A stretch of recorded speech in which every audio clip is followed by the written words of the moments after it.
Un père, se demandant pourquoi sa fille de 14 ans rentrait chaque nuit épuisée, a installé une caméra cachée dans sa chambre.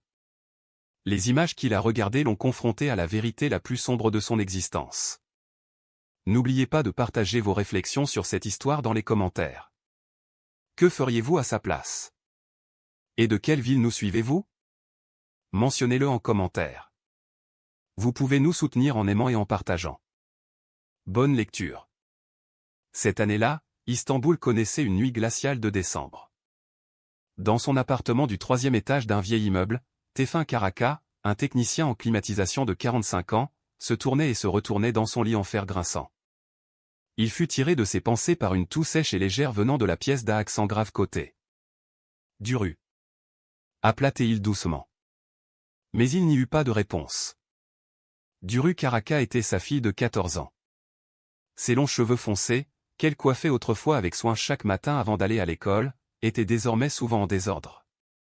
Ses yeux ressemblaient beaucoup à ceux de sa défunte mère, Seda. Ronds, brillants, mais maintenant toujours fatigué et pâle. Tefin ouvrit la porte et entra, trouvant Duru recroquevillé face au mur. Dans la faible lumière qui filtrait du couloir, la peau de sa fille paraissait d'une pâleur presque grisâtre. « Ça va » demanda-t-il d'une voix douce, s'asseyant sur le bord du lit. Duru hocha simplement la tête sans se retourner. « Ça va, papa. Je suis juste très fatigué à cause des cours. Quelle matière te fait baisser tes notes à ce point? J'ai regardé ton carnet, dit Tefin avec un léger reproche. Duru resta immobile. Je travaillerai plus. Tefin soupira. Il sentait que quelque chose n'allait pas avec sa fille depuis une semaine. Parfois, elle se réveillait en hurlant au milieu de la nuit, puis essayait de se calmer en se tenant la tête. Parfois, elle ne mangeait que quelques bouchées, disant « Je suis rassasiée ». Sa peau était pâle. Ses lèvres sèches et gercées. L'expression de ses yeux brisait le cœur de son père à chaque fois. Depuis la perte de sa femme, Seda, dans un accident de la route en 2020, il était devenu à la fois père et mère. Il avait appris à tresser les cheveux de sa fille, à cuisiner ses nouilles préférées, à boutonner sa blouse d'école le matin. Au début, ça n'allait pas si mal, mais maintenant, il sentait que tout lui échappait. Le lendemain matin, à Esenhur, Tefin retrouva Arin Kalkan, un ami de son école professionnelle, dans un petit salon de thé. « Tu as maigri, Tefin » dit Arin en servant le thé. « Tu manques toujours de sommeil ?» À cause de Duru, dit Tefin en enfouissant sa tête dans ses mains. Elle est devenue quelqu'un d'autre. Je ne la reconnais plus. Arin fronça les sourcils. Elle a dit quelque chose? Elle dit juste qu'elle étudie beaucoup, mais je n'y crois pas. Une fois, j'ai vu une ecchymose sur son poignet. Quand je lui ai demandé, elle a ri et n'a pas insisté. Il secoua la tête. Impossible. Tu penses qu'elle vit quelque chose de grave? Je ne sais pas, dit Tefin, sans toucher à son thé. Tout ce que je sais, c'est que j'ai très peur. Vraiment? Arin resta silencieux un instant. Puis, se penchant sur la table, il parla à voix basse. Puisque tu es si inquiet, installe une caméra. Je connais quelqu'un, Serdar Ilri. Il installe des systèmes de sécurité. Plutôt pour les bureaux. Une dans le couloir, et une bien dissimulée dans sa chambre suffira. Tu veux dire que je devrais l'espionner? Pas pour contrôler, mais pour protéger. Les choses ne sont plus comme avant ici. Cette nuit-là, Duru était allé à son cours de soutien scolaire et n'était pas encore rentré. Tefin prit le kit de caméra que Serdar Ilri avait apporté. Avec le plus grand soin, il en plaça une au-dessus du couloir menant à la chambre de Duru, et l'autre dissimulée à l'intérieur de la lampe de la chambre. Il ne ressentait aucune culpabilité. Il n'avait plus honte d'envahir l'intimité de sa fille. Il n'y avait en lui qu'une anxiété grandissante. Comme une vague de panique qui lui écrasait la poitrine. Vers minuit, Tefin n'avait toujours pas dormi. Duru était rentré silencieusement comme d'habitude, avait mangé son repas froid et s'était enfermé dans sa chambre sans dire un mot. Vers 3 heures du matin, Tefin se réveilla en sursaut au moindre bruit. Il s'avança dans le couloir. Il n'y avait personne. La porte de Duru était fermée. En collant son oreille à la porte, il entendit un déclic. Comme le bruit du verrou d'une fenêtre qui s'ouvrait. Il revint immédiatement sur ses pas. Il ouvrit l'application de surveillance sur son téléphone. Les images en noir et blanc se chargèrent. Duru portait une veste à capuche noire. Ses cheveux étaient attachés en arrière. Elle ouvrait silencieusement la fenêtre et sortait sur le balcon. Il regarda l'horodatage. « Mon Dieu !» murmura TF1. Il serra les poings et, quelques minutes plus tard, une silhouette vêtue d'un manteau noir et portant un casque de moto apparut. Il l'attendait à côté de la moto. Duru courut vers lui. Elle monta à l'arrière de la moto et tous deux disparurent dans l'obscurité de la nuit. TF1 n'arrivait plus à respirer. Ses genoux se dérobèrent, il s'effondra au sol, les mains tremblantes. Le lendemain matin, Duru rentra vers 6 heures. TF1 fit semblant de dormir, l'ignorant. Des tempêtes faisaient rage en lui. Qui était cet homme? Où était-elle allée? Que faisait-elle? Pourquoi ses poignets étaient-ils meurtris? Pourquoi ses yeux semblaient-ils si désespérés? Il jeta à nouveau un coup d'œil aux enregistrements de la caméra. Au cours des 30 derniers jours, cette scène s'était répétée 22 fois. Le soir même, au dîner, TF1 s'assit en face de Duru. « Où es-tu allé hier soir ?» Duru sursauta. Elle leva la tête. « De quoi parles-tu, papa ? Je t'ai vu sortir par la fenêtre. J'ai mis une caméra dans la chambre. » Duru laissa tomber sa fourchette. Son visage était livide. « Tu m'as espionné ? » Oui. Parce que j'ai peur. J'ai déjà perdu ta mère. Je ne veux pas te perdre aussi. Duru fondit en larmes mais ne dit toujours pas un mot. Elle se couvrit juste le visage avec ses mains et secoua la tête. Son voisin du dessous, Murat Ourlu, un agent de sécurité à la retraite, raconta brièvement la situation à TF1, cette fille traverse quelque chose. Je l'ai vue rentrer tard plusieurs fois. Ses yeux étaient injectés de sang. Elle marchait de manière instable. TF1 resta silencieux. Murat soupira. Mais attention, ne lui mets pas trop la pression. Elle souffre déjà.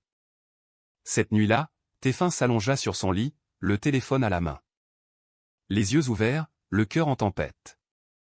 Une partie de lui voulait briser la porte de Duru et crier la vérité. Mais une autre voix plus forte l'avertissait, si tu fais ça de travers, tu la perdras pour toujours. 2 jours plus tard, alors que Duru était à l'école, TF1 était assis dans le salon, les yeux rivés sur l'écran de son ordinateur portable. Il ouvrit toutes les vidéos enregistrées, une par une. Ses mains tremblaient. L'horodatage. Duru avait de nouveau ouvert la fenêtre silencieusement, vêtu de son manteau noir, et s'était glissé dehors. Un homme masqué attendait à côté de la moto. Duru sauta sur la moto, serra l'homme dans ses bras et ils disparurent ensemble dans l'obscurité de la nuit d'Istanbul. TF1 grogna entre ses dents. Mais qui est ce type? Il avança rapidement la vidéo. La moto revint. Duru descendit avec des pas instables. Elle essaya de se tenir debout en s'appuyant sur le mur. Une ecchymose profonde et violacée marquait son poignet gauche. Elle ouvrit la porte du balcon, entra. Elle s'effondra au sol, puis se traîna jusqu'à son lit. TF1 était figé. Ce qu'il regardait était comme un couteau planté dans son cœur. Impossible. Elle n'a que 14 ans. Il ouvrit le dossier du mois précédent. Chaque sortie nocturne. Toutes, sans exception, s'étaient répétées 22 fois. Il ne put plus supporter. TF1 se leva soudainement et frappa violemment la table de sa main. Il attrapa son téléphone et appela. « Arin, c'est moi. J'ai encore besoin de ton aide. Je dois savoir qui est cet homme. Je dois tout savoir. Calme-toi. Qu'est-ce qui s'est passé? Ma fille ne sort pas en douce. Quelqu'un vient la chercher. Et quand elle rentre, son corps est couvert d'ecchymose. J'ai la vidéo. Je dois connaître la vérité, Arin. D'accord, écoute. Je connais quelqu'un. Kemal Gürkan. Il était policier, maintenant il est détective privé. Je lui donnerai ton numéro, mais TF1, ne fais rien sans réfléchir. Sois prudent. Je ne peux pas rester assis ici alors que quelqu'un pourrait faire du mal à ma fille. Ce soir-là, quand Duru rentra à la maison, Téphin essaya de garder un ton aussi neutre que possible. As-tu dîné? J'ai mangé un sandwich à l'école. Demain, je peux t'emmener à l'école? Duru secoua la tête. Pas besoin. J'irai avec une amie. Quelle amie? Elle hésita un instant. Esra, de la classe de maths. Téphin hocha la tête. Mais il ne quitta pas le visage de sa fille des yeux. Cette nuit-là, il regarda une autre vidéo. Sur l'image, Duru était assise sur son lit. Elle ouvrit son téléphone et écouta un message vocal avec des écouteurs. On ne comprenait pas ce qui était dit, mais ensuite elle enfouit son visage dans son oreiller et commença à pleurer silencieusement. Téphin resta figé devant l'écran. Il avait serré les lèvres si fort qu'elles saignaient. Le lendemain matin, Téphin retrouva Kemal Gürkan, le détective privé suggéré par Arin, au café Gunisokak Kratanzi à Küçüksekmez. Kemal, un homme d'environ 50 ans, était mince et avait un regard froid. Tu as dit que tu avais une vidéo. Montre-la. Téphin ouvrit son ordinateur portable. Kemal regarda attentivement la vidéo montrant Duru sortir furtivement de la maison, monter sur la moto et revenir avec des ecchymoses. 5 minutes plus tard, il hocha la tête. C'est suffisant pour éveiller des soupçons. Si vous avez aussi des enregistrements qui montrent le dessous du balcon, je commencerai à suivre l'itinéraire de la moto. Tout y est. Ce qu'il faut, c'est un nom, un visage et les endroits où ils vont. Quand je les aurai, je te dirai dans quoi ta fille est tombée. Combien de temps cela prendra-t-il? Donne-moi une semaine. Mais Téphin, dit-il en le regardant dans les yeux. Es-tu prêt si la vérité s'avère plus terrible que tu ne le penses? Téphin serra les poings. J'ai perdu ma femme. Je ne peux pas perdre ma fille. 3 jours plus tard, Kemal appela. Sa voix était inquiète. Es-tu disponible? Viens avec moi ce soir. Je les suis depuis 3 nuits, mais tu dois être prêt. Cette nuit-là, tous deux dissimulaient leur visage avec des masques et des casquettes. Ils suivirent silencieusement la moto noire avec sa plaque d'immatriculation d'Istanbul. La moto s'arrêta devant une petite taverne à l'enseigne rouge. La taverne de la fleur rouge, murmura Kemal. C'est un endroit généralement fréquenté par des hommes d'âge moyen. Il y a un point de contrôle à l'entrée. Je vais entrer un peu plus tard. Toi, comporte-toi comme un client normal. Ne suscite pas de soupçons. Téphin déglutit. Il franchit la porte en bois rouge. Des lumières jaunes tamisées scintillaient, et une lourde odeur d'alcool et de cigarette imprégnait l'air. Un homme chauve d'une 40aine d'années le scruta. Avez-vous un rendez-vous? CEN m'a envoyé. Il paraît que l'ambiance est bonne ici, dit-il, s'efforçant de rester calme. L'homme le regarda un instant, puis fit un signe de tête. Asseyez-vous là-bas. Téphin se glissa silencieusement à l'intérieur. À l'intérieur, au milieu d'une musique assourdissante, de jeunes filles en jupe courte et maquillées servaient des boissons entre les tables, circulant avec de faux sourires. Et c'est alors qu'il vit Duru. Elle avait la tête baissée. Elle tenait une bouteille d'alcool à la main. Elle remplissait le verre d'un homme d'âge moyen, le visage rougi par l'alcool. La voix et le regard ivres de l'homme glacèrent le sang de Téphin. Allez, ma belle, souris un peu. Qui t'a appris à être si maussade? Duru recula d'un pas, hésitante. L'homme éclata de rire et tira violemment le bras de Duru. La jeune fille sursauta. La bouteille d'alcool qu'elle tenait tomba au sol. Le bruit du verre se brisant violemment glaça l'ambiance de la taverne pendant quelques secondes. De l'arrière, un homme chauve et corpulent en chemise blanche sortit en furie et se dirigea rapidement vers Duru. « Mais qu'est-ce que c'est que ça, hein » cria-t-il.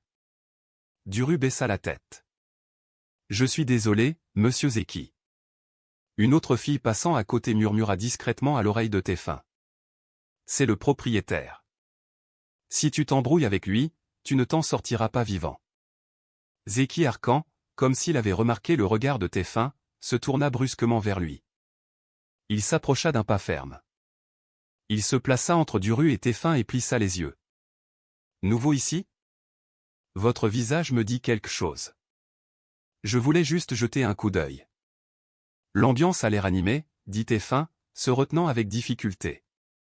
Rien n'est familier ici. Il n'y a qu'une règle, pas de questions, pas de contact visuel, pas de toucher. Sauf si tu as payé, bien sûr. Téfin déglutit. Il recula. Il se retint avec peine. Il devait être patient. Il fallait des preuves. Un homme aux cheveux grisonnants, en costume, entra. Il salua Zeki d'un signe de tête. Puis il désigna Duru. Duru s'avança avec un sourire forcé. Elle versa un verre à l'homme. Quand l'homme lui murmura quelque chose à l'oreille, le visage de Duru devint soudainement livide. Elle voulut reculer. L'homme lui saisit le poignet, se rapprocha. « J'ai déjà payé. Si tu ne veux pas le faire, j'appelle Zeki. » Duru trembla. Sa voix était à peine audible. « S'il vous plaît, ne faites pas ça. Je ne fais que servir des boissons. Ce n'est pas toi qui fais les règles ici. » L'homme la tira par le bras et la fit asseoir à côté de lui. Alors que sa main glissait vers la jambe de Duru, Téfin se leva. Il serra fermement la caméra pectorale fixée à sa chemise. Il tenait à peine debout. Il sortit du bar avec difficulté. Il respirait comme s'il cherchait à prendre l'air.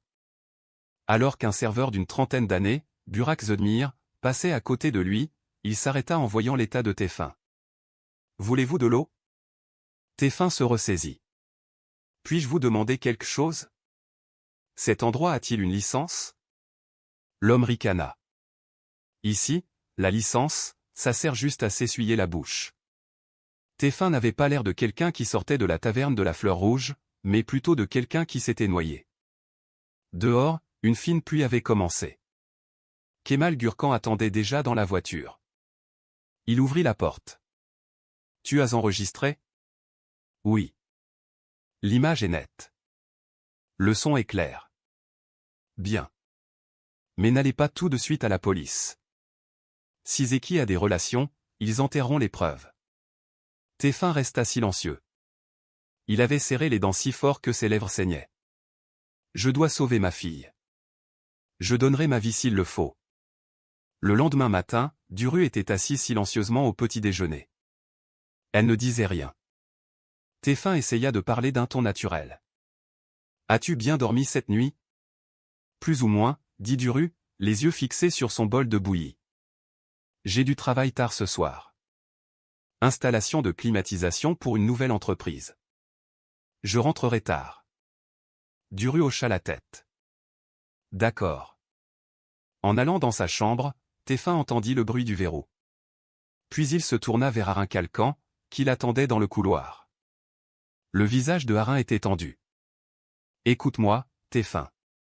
Ce n'est plus seulement ton affaire. Je sais, il faut les médias. Quelqu'un de fiable. La police n'agira pas. Sans la pression publique, personne ne se souciera des enfants exploités. Connais-tu quelqu'un » Arin resta silencieux un instant. Puis il baissa la tête et parla. « A.S. Eltins, journaliste d'investigation. Elle travaille pour le journal Birgun. C'est elle qui a révélé ce gang de la taverne pour enfants à Elaz, elle a démantelé tout le réseau. » Téfin hocha la tête. « Donne-moi son numéro. » Il serra le poing. Dans sa tête résonnait la voix de Duru, des années auparavant. Un après-midi de printemps, avec un rire innocent, elle avait dit « Papa, sais-tu que je veux être peintre ? Peindre le monde entier. » Maintenant, elle n'osait même plus se dessiner elle-même. Le lendemain après-midi, Téfin retrouva Kemal Gurkan au café Gunsokak Kratanesi. Il y avait une enveloppe brune sur la table. Kemal y avait rangé le dossier de plusieurs jours de surveillance et d'enquête. Il fit glisser l'enveloppe devant Téfin, sans quitter son café des yeux. Il s'appelle Mertkan Hilds. 19 ans. Il a abandonné l'école à 16 ans. Il a déjà été arrêté à Karabukh pour avoir trompé une fille de 13 ans. Mais sa famille a engagé un avocat coûteux et a fait classer l'affaire. Cependant, son entourage sait très bien que c'est une personne ignoble. Téfin ouvrit le dossier. Ses mains tremblaient. Les photos à l'intérieur étaient floues mais effrayantes. Un jeune homme aux longs cheveux bruns, portant une boucle d'oreille, au regard sournois, se tenait à la sortie de la gare de Hedarpaza. De nombreux lycéens passaient à côté de lui. Kemal continua d'expliquer. Il a abordé Duru à la sortie numéro 4.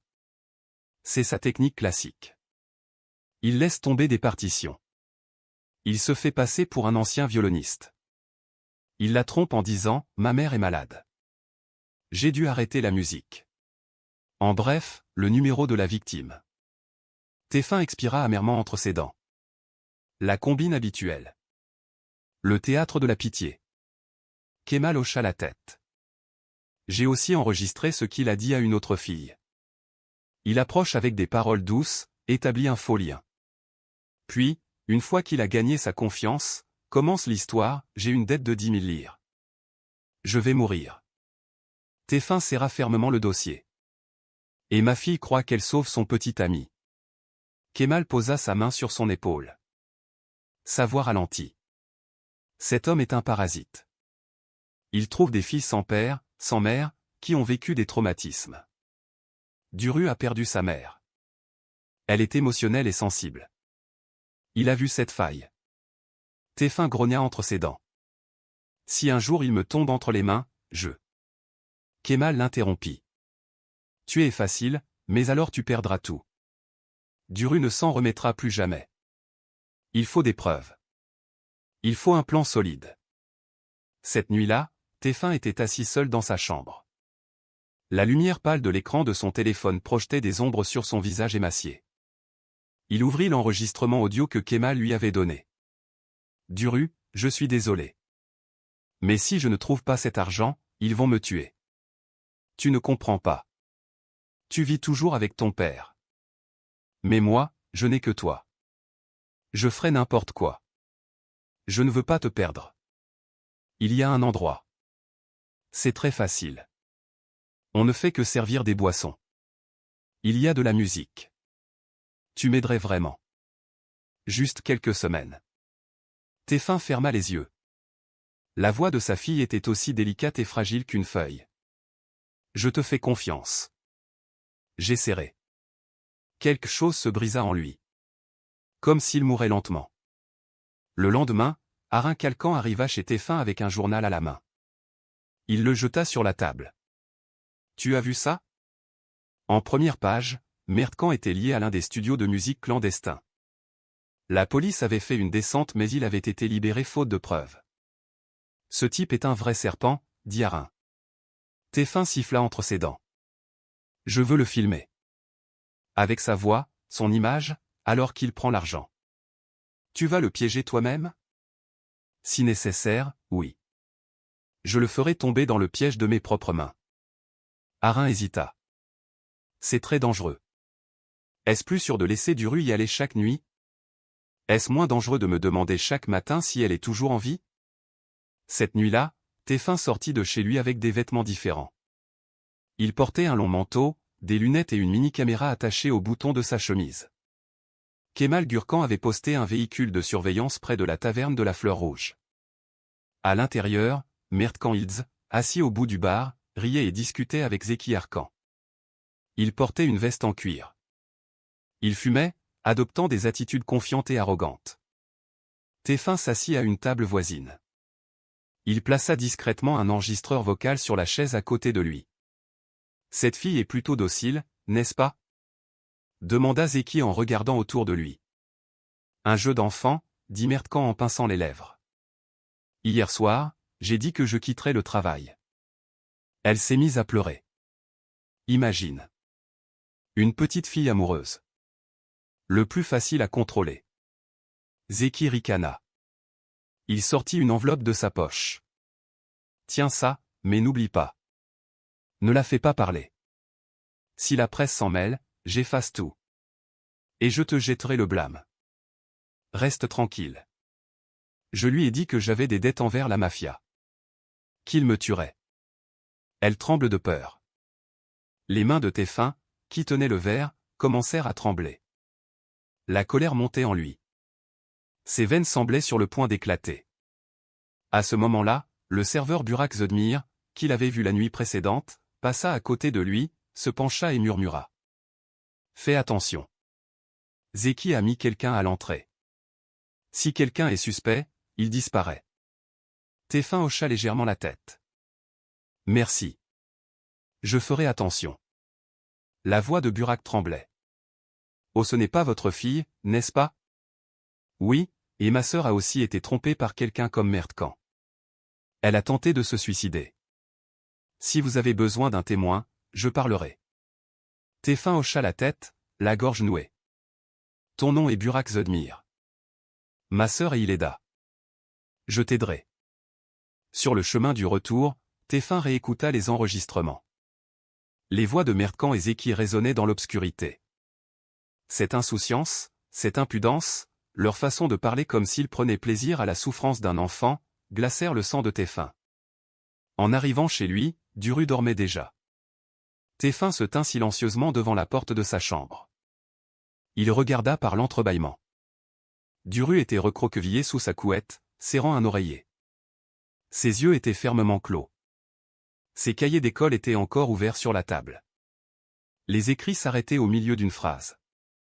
Tefin serra les dents et murmura. « Je vais te sauver. S'il le faut, je réduirai ces démons en poussière. » Le lendemain matin, Tefin retrouva Kemal Gurkan. Il lui remit toutes les nouvelles vidéos et enregistrements audio. Kemal examina les dossiers. Puis il murmura. « C'est suffisant. Il y a un aveu indirect. Il y a l'image de la remise de l'argent. Et un témoin potentiel. Mais en l'état actuel, on ne peut pas aller directement au tribunal. La police classerait l'affaire. Il est impératif d'aller à la presse. Assez fort pour que tout le monde entende. ASL Tins. Oui. Je l'ai contactée. Elle a accepté de vous rencontrer demain soir. Tefin hocha la tête. Ce qu'il y avait dans ses yeux n'était pas de l'espoir. C'était une tempête, prête à éclater. Cet après-midi-là, quand Duru rentra de l'école, Tefin l'attendait à la porte. Il n'y avait pas de colère sur son visage. Ni d'expression interrogative. Juste une quiétude silencieuse et profonde. Comme le silence de mort avant une tempête. Duru enleva ses chaussures, accrocha son sac et se dirigea silencieusement vers la cuisine. « As-tu mangé quelque chose ?» demanda Tefin en servant de l'eau. « Non, » dit Duru. Sa voix était faible et fatiguée. Tefin posa le verre d'eau devant elle et s'assit en face. « Peux-tu être honnête avec moi ?» Duru se figea. « De quoi parles-tu ? Je sais que tu n'y es pas allé de ton plein gré. Je sais que Zeki a installé des caméras là-bas. Je sais qu'il te menace avec ces images, et je sais que tu as très peur. » Duru commença à trembler. Elle serra fermement les lèvres. Un instant plus tard, les larmes vinrent. Sa voix se brisa. Si cette vidéo est publiée, je ne pourrai plus vivre. Quand ont-ils filmé cette vidéo ? Demanda Tefin. La voix de Duru tremblait. La première nuit, je pensais que je ne ferais que servir des boissons, mais un homme m'a touché. J'ai essayé de le repousser. Puis quelqu'un m'a tiré par le bras et m'a emmené dans une pièce. Je ne me souviens pas de tout. Juste des lumières rouges et d'une caméra. Tefin serra les poings si fort que ses phalanges devinrent blanches. Ils ont fait ça à une fille de 14 ans. Duru continua. Zeki a dit, si je parle, il enverrait la vidéo à l'école, il la mettrait sur Internet. Si ma mère était en vie, elle aurait honte, et toi, tu perdrais ton travail. Ils nous tueront. Personne n'a le droit de te détruire de cette façon, Duru. Duru enfouit son visage dans ses mains et pleura à chaudes larmes. Je suis désolé. Je voulais juste aider Mertcan. J'étais stupide. Tefin l'a pris dans ses bras. Il ne dit rien. Sa gorge brûlait, mais son cœur était glacé. Le lendemain matin, Tefin prit la clé USB contenant les images de caméra les plus claires et retrouva Kemal Gurkan. Les images montraient clairement Duru sortant de chez elle la nuit et rentrant avec des ecchymoses. Kemal prit une gorgée de son café corsé. « Que comptes-tu faire ? » Je vais le donner à la police. Kemal fronça les sourcils. Je t'ai dit. Sans pression publique, la police ne bougera pas le petit doigt. Je dois essayer. S'ils refusent, alors j'aurai une raison de les dénoncer. Tefin se rendit au commissariat d'Insirtep. L'officier de service était une femme d'une trentaine d'années, bien habillée et d'une expression froide. Son nom était Esdemir. Ez, après avoir examiné le premier rapport, demanda. Quel crime dénoncez-vous? Exploitation d'une mineure. Enregistrement pour chantage. Travail forcé. Ez, en tapant sur l'ordinateur, demanda. Le nom de la victime est Duru Karaka. 14 ans. C'est ma fille. Les noms des suspects, Zeki Arkan, le propriétaire de la taverne de la Fleur Rouge, et Mert Kanhidz, la personne qui a trompé la fille. Ez s'arrêta. Duru vit avec vous, n'est-ce pas? Oui. Vous a-t-elle clairement dit qu'elle était forcée? Tefin serra les poings. Elle est traumatisée, mais il y a une vidéo. On la voit clairement s'échapper la nuit, et revenir avec des ecchymoses. Il tendit la clé USB. Ez inséra la clé dans l'ordinateur. Elle parcourut rapidement les images. Puis elle secoua la tête. Monsieur Tefin, selon les lois actuelles, sans preuve de contrainte explicite à partir de 14 ans, ce type de situation n'est pas considéré comme un crime d'exploitation. Quoi? Ce n'est pas suffisant? L'homme a un passé. Ma fille s'échappe la nuit avec lui, couverte d'ecchymoses. Je comprends votre inquiétude, mais il n'y a pas d'acte directement criminel dans les images. La jeune fille n'a pas encore porté plainte officiellement. Nous n'avons aucune preuve concernant le chantage par vidéo. Mais il a menacé. Si Duru parle, il diffusera la vidéo. Ez haussa les épaules. Nous ne pouvons pas agir sur des hypothèses. Si vous nous apportez la vidéo que Zeki Arkan a filmée, nous ouvrirons un dossier. Cette vidéo, ce n'est pas moi qui la détiens, c'est Zeki. Il menace ma fille avec. Alors, je suis désolé. Nous ne pouvons pas ouvrir une enquête sur la base de déclarations indirectes. Tefin se leva brusquement. Sa voix était basse mais remplie de colère. Alors, si un enfant est secrètement enregistré et abusé, la police n'agira que si la vidéo apparaît sur Internet? Ez répondit avec une expression froide. Je ne fais qu'appliquer la procédure. Si vous recueillez plus de preuves, revenez. Kemal fit sortir Tefin. Dès que la porte se referma derrière lui, Tefin frappa le mur si fort que ses doigts furent broyés. Des robots en uniforme qui ne font qu'appliquer les règlements qu'ils ont appris par cœur. Kemal soupira profondément. Je te l'avais dit. Ils ne feront rien. Ce système protège les puissants. Il broie les pères comme toi. Je ne peux pas rester silencieux. Cette nuit-là, Tefin rentra chez lui. Duru était recroquevillé dans le coin de sa chambre, serrant son oreiller, les yeux vides. Il s'assit à côté d'elle. Je suis désolé. Je suis allé à la police. Duru ne réagit pas. Ils ont refusé. Ils ont dit qu'elle était consentante. Que les preuves étaient insuffisantes. Qu'une enfant de 14 ans n'avait pas le droit d'être protégée à moins qu'elle ne demande ouvertement de l'aide. Une seule larme coula sur la joue de Duru. Alors je suis coupable, c'est ça? Non. Tu es la victime. Tu es ma fille. Duru murmura. Papa, si je n'avais jamais existé, tout serait plus facile. Tefin sursauta. Il la serra fort dans ses bras. Ne dis plus jamais ça. Je vis parce que tu es là. Duru murmura.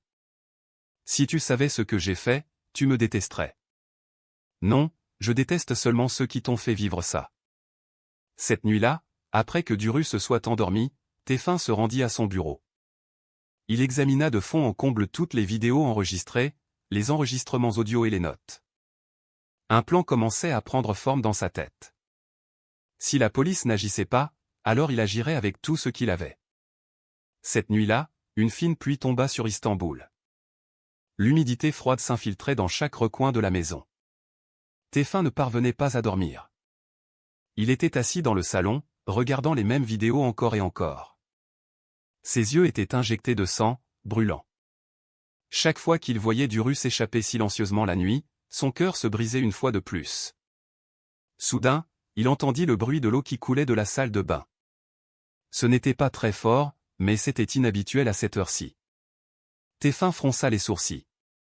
Duru ne prenait pas de douche à cette heure. Il se dirigea rapidement vers la salle de bain. La porte était entr'ouverte. Une lumière pâle filtrait de l'intérieur. Quand il poussa la porte, la scène qu'il découvrit lui coupa le souffle. Duru était assise par terre devant le lavabo. Ses vêtements étaient trempés. Ses longs cheveux collaient à son visage.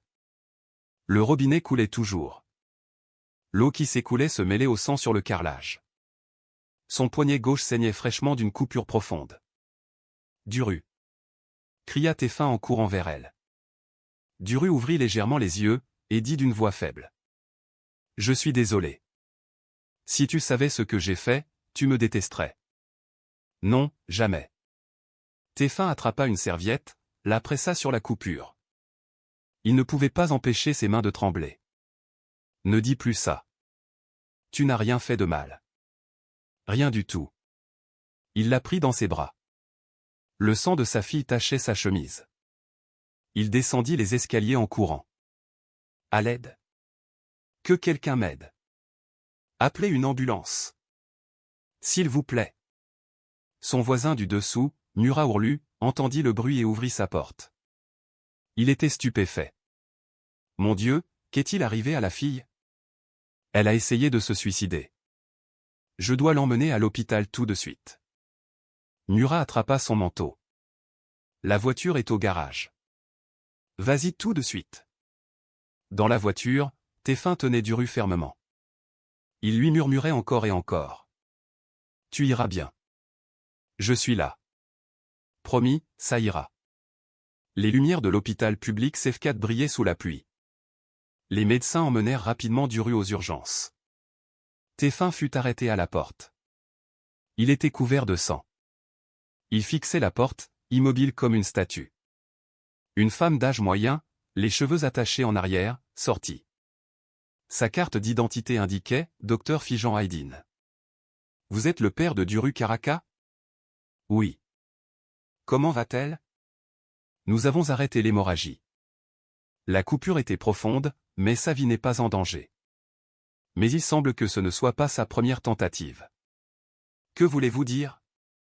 Il y a des marques plus anciennes sur son poignet droit. Faites avec quelque chose de semblable à une lame de rasoir. Son état psychologique est très fragile. Je vous recommande de l'hospitaliser pour un certain temps au service de pédopsychiatrie. Teffin hocha la tête. Comme un robot. Faites ce qu'il faut. Tout ce qu'il faut.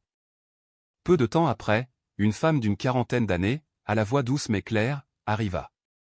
Son nom était Meral Erkan. Elle était psychologue. Monsieur Teffin, je devrais avoir un entretien privé avec Duru plus tard. Mais d'abord, je vous demande. Pensez-vous que votre fille a été abusée? Pas à la maison, mais dehors. Ils l'ont détruite. Teffin commença à raconter tout ce qui s'était passé. Sa voix se brisa et finalement, il se tut. Les mains de Teffin tremblaient. Meral Erkan ne l'interrompit pas. Elle se contenta d'écouter.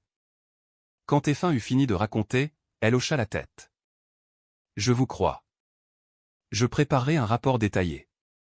Mais si ce rapport n'a pas de valeur légale, ces gens resteront libres. Alors que dois-je faire? Documenter tout. Chaque menace, chaque paiement, chaque mot.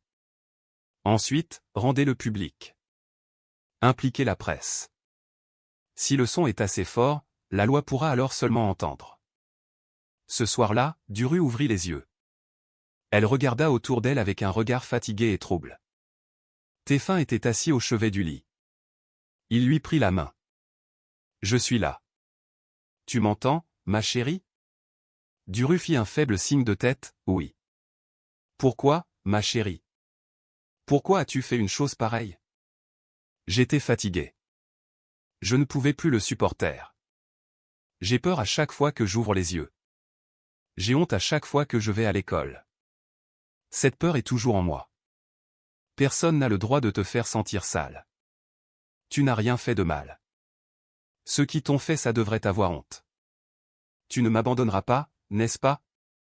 Teffin lui serra la main fermement. J'ai perdu ta mère.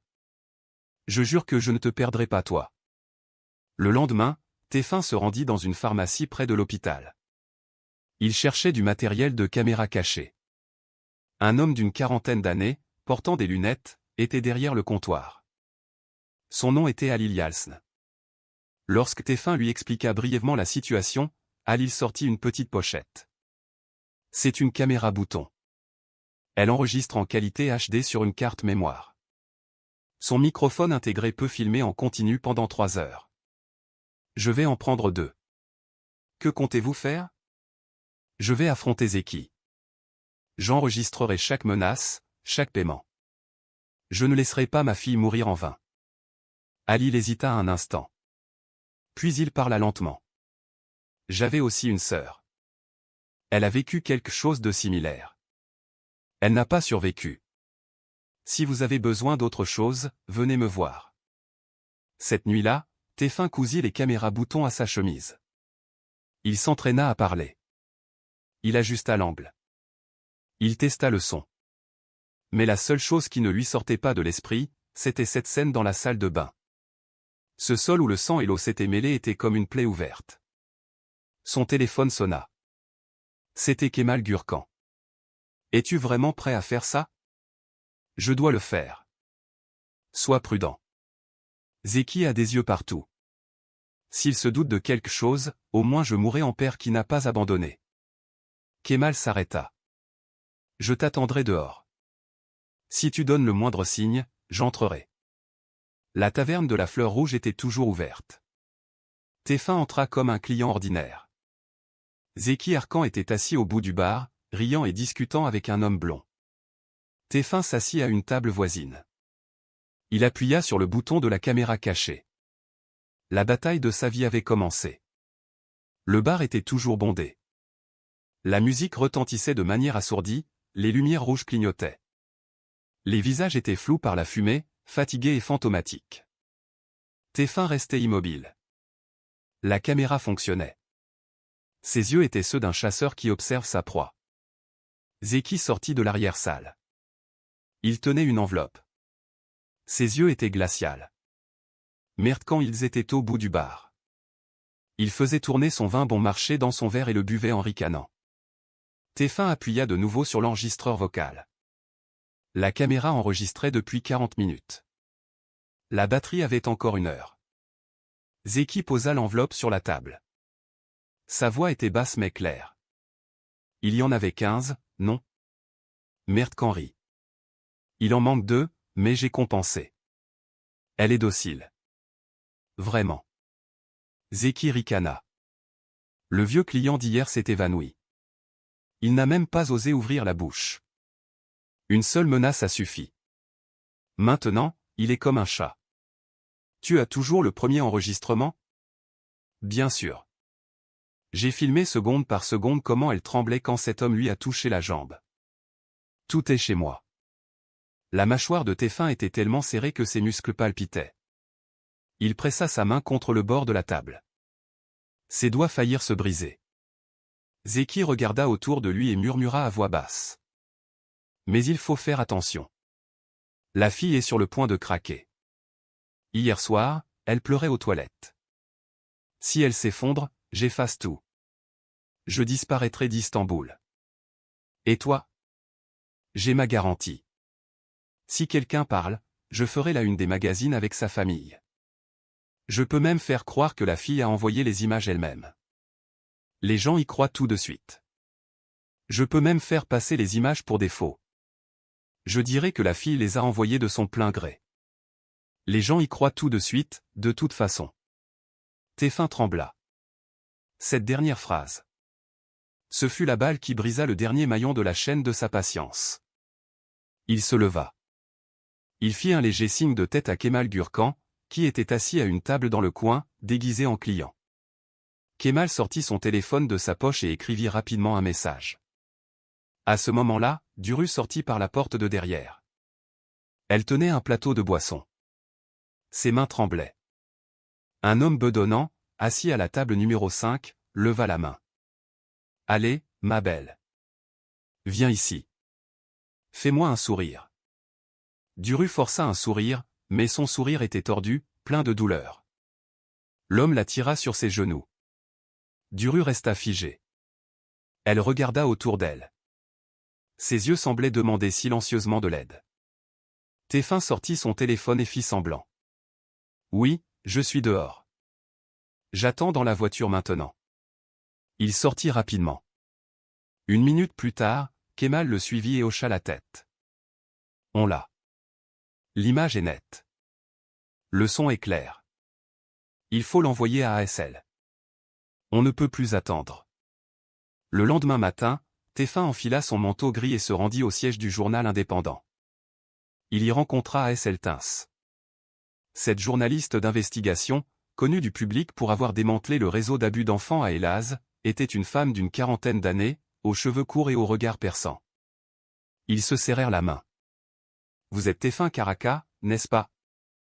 Je suis le père de Duru et je suis prêt à tout vous donner. » Il posa 3 clés USB sur la table. Des tirages d'images de caméra, des notes de chaque entretien et un rapport détaillé. ASL ouvrit son ordinateur portable. Elle inséra la clé USB et lança la première vidéo. Moins de 2 minutes plus tard, elle fronça les sourcils. C'est l'aveu de Zeki Arkan et le moment où Mertkan Hills reçoit l'argent. Il y a le son, les visages sont clairs, le temps et le lieu sont précis. Je veux que cette nouvelle soit publiée le plus rapidement possible. Êtes-vous conscient du danger dans lequel vous vous engagez? Je m'en fiche. La seule chose qui compte pour moi, c'est que ma fille survive. ASL hocha la tête. Je le soumettrai à la rédaction ce soir. La nouvelle fera la une lundi matin. Mais il y aura des pressions. Ils essaieront de nous faire taire. Ils nieront tout. Ils porteront plainte. Vous devez être prêts. Si nécessaire, nous masquerons votre identité et celle de Duru. Non, je veux que les gens sachent. Je suis son père et je ne laisserai pas ma fille être jetée aux ordures. ASL regarda Tefin pendant un long moment. Puis elle parla d'une voix douce. Certaines personnes ne peuvent pas dire un mot de toute leur vie. Mais vous, en quelques jours, vous avez fait trembler tout le système. Je ne veux pas que le système tremble, je veux qu'il s'effondre. En rentrant chez lui, Tefin s'arrêta à l'hôpital. Duru était assise sur son lit, griffonnant quelque chose dans son carnet de dessin. En voyant Tefin, elle se mordit les lèvres et détourna le regard. Tefin s'assit à côté d'elle et lui prit la main. Toutes les preuves ont été remises. La nouvelle sera publiée lundi matin. Duru serra fermement son carnet. Sa voix était si faible qu'elle était presque inaudible. Tout le monde saura. Vont-ils les punir? Oui. Mais le plus important, c'est que tu sois toujours en vie et que tu sois toujours une personne. Les larmes coulèrent sur les joues de Duru. Je suis désolé. Non. Tu n'as rien à te reprocher. Le lundi matin, le titre suivant barrait la une des journaux à travers la Turquie, un père révèle un réseau d'abus d'enfants à Istanbul. Les identités des suspects furent révélées. La police ne pouvait plus ignorer la situation. Sous la pression du public et l'influence des médias, une enquête officielle fut ouverte en 24 heures. Les images des caméras cachées furent examinées et confirmées. Le tribunal émit des mandats d'arrêt immédiat contre Zeki Arkan et Mertkan Hills. Les accusations portaient sur l'exploitation de mineurs, le chantage par enregistrement vidéo et la menace de témoins. La taverne de la Fleur Rouge fut scellée. Lors de la descente effectuée la nuit, la police y trouva 14 jeunes filles de moins de 17 ans. Elles étaient contraintes de travailler dans des conditions inhumaines. Alors que les menottes froides se refermaient sur les poignets de Zeki, il se tourna vers la foule de journalistes et cria. « J'ai des hommes derrière moi.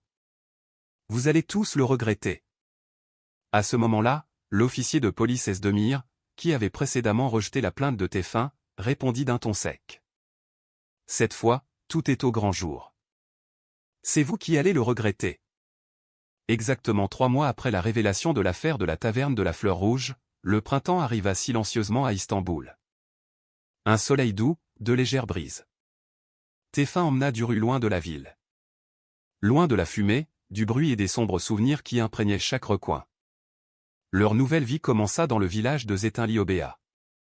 Un petit village à environ 100 km de la capitale, où l'on se réveillait au chant des oiseaux, avec des chemins de terre sinueux entre les oliveraies. Tefin abandonna son métier de réparateur de climatiseurs, qu'il exerçait depuis 20 ans.